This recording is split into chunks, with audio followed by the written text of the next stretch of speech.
Myloo, the cat, loved the moon so high. He chased the stars across the sky. He leaped from roofs, from tree to cloud, and meow, his song so soft, not loud.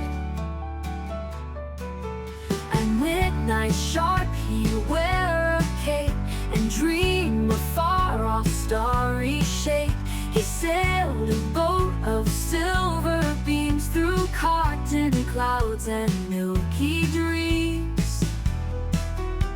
He met a mouse who rode a star, who said, "Let's see how far we are." They counted comets one by one and danced upon the glowing sun.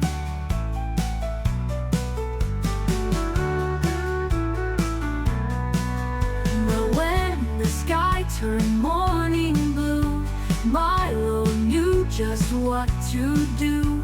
Back to bed, his quest was done. He chased the moon in night's next run. He chased